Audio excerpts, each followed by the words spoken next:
So you're thinking about buying a KLX300? Well, this video is for you.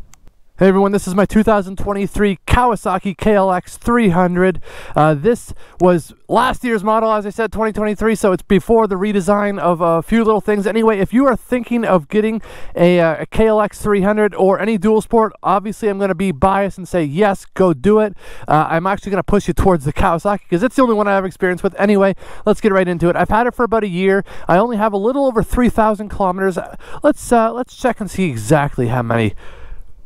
Hopefully I'm facing the right way. 3,053. So she's just a baby still as far as I'm concerned. Now the places that I've been freaking everywhere. I went on road trips with this thing on the highway. I've been off in the middle of nowhere, as you can see. Right now I am currently in the middle of nowhere.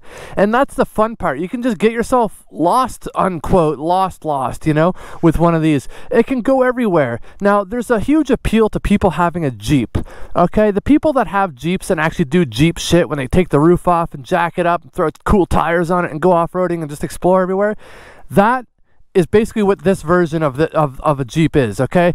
There's street bikes, there's cruisers and Harleys and strictly dirt bikes, but this one's kind of a go everywhere, which I think you already knew before you clicked on this. Anyway, how has my experience been with it? It's been absolutely fantastic. I've only done a couple of little mods to it, and that was, you might notice right away, I did a tail tidy. This is a TST Industries tail tidy. I think I might have mentioned this in my original review of it. I also put in Delcovic, I believe it's a 14-inch oval exhaust on it. I did that for two reasons. One, I did it for the look. That was the biggest reason, and sound. Honestly, I just found that the stock one was way too quiet. And those were actually the only mods I've done to this thing. Don't get me wrong, I do have a few other fun little things I'm going to get into in the future, like different handlebars, hand grips, hand guards, and levers. But anyway, I didn't do any of that yet. Otherwise, it's a bone stock bike. I do wish I had a bigger skid plate, or a skid plate at all, just for some of the riding I do. But one of the complaints that I saw a lot before buying this was the pegs. Now, I even made a review on this bike when I first got it. That was a year ago now. And I commented on saying, I gotta be honest, those pegs are perfectly comfortable to me. Yes, bigger ones will probably be more comfortable, but these ones, they're so far from being bad that I actually think they're pretty good. I also have Ninja 636, and if you want to talk about uncomfortable foot pegs, those ones are basically like this. You know, they're just breaking your foot in half. There's somewhere to rest your foot instead of like put your foot on to stand up.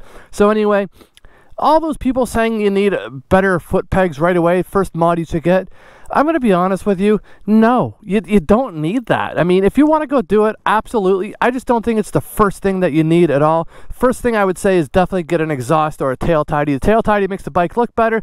The exhaust makes you heard. One thing, if you're riding on the streets, you want to be heard all the time.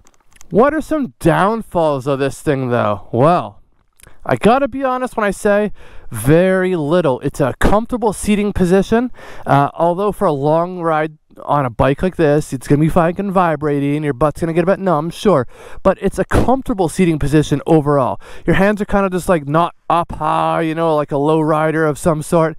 You're not all hunched over. You're actually pretty comfortable. Your feet are in good positions, and it's the easiest bike I think you could possibly learn how to ride a motorcycle on. So what are the downsides? It's only a 300. If you're a little on the lighter side, let's say, you know, 175, 180 or less, then you're not going to have quite the troubles that, you know, a grown man like me, I'm 225. So when I'm trying to get on the highway, I can't easily just pull out onto the highway and just start going. I need like a real good run up, and I need to get through some speed and momentum before I can really get going. And truth be told, it feels very like wobbly on the highway, as in crosswind and trucks driving past you or anything like that. Kind of feels a little unsteady, but overall you can do it. It's just, it's probably not going to be the best. I would stick to some of the back road highways, like the slower speed ones, and regular streets, or, you know, if you're trying to get somewhere too far on your bike, it might almost be easier just to trail it. But here's the thing. That's the only negative that I've come up with. Seriously, like, Yeah, we could say, oh, well, it would be cool if it had LED like headlights. Well, they did that in 2024. It's fine. They could have turn signals as well, I guess, since I touched them. Should be LED. Yeah, who cares? Like, that's a simple mod. Same with like the tail tidy and the exhaust. But if you don't need any of that, it's great right out of the box, off the showroom floor. You know what I mean? So I have absolutely no complaints. I've been able to go everywhere, like driving over a bunch of rocks.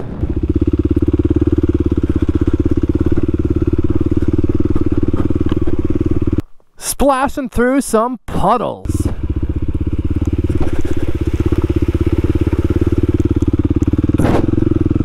Riding on some dirt trails.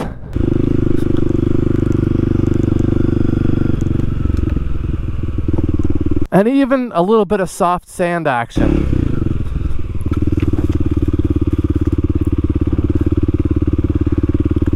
Riding down the highway. See what I mean when I say it's kind of like a Jeep? You can kind of do all the fun stuff. Anyway, if you're considering getting one, I'm definitely going to say yes, go for it. In fact, probably any dual sport right now is a pretty good option for you, but I am going to be biased and tell you to go Team Green with the Kawasaki KLX300. I think it's the perfect all-around bike, especially if you're a beginner, which I was last year. I'm still no pro or expert, but I do have, you know, a riding season and a half under my belt, and I did a good chunk of riding in that time. Learned a lot about myself and my skill sets and everything.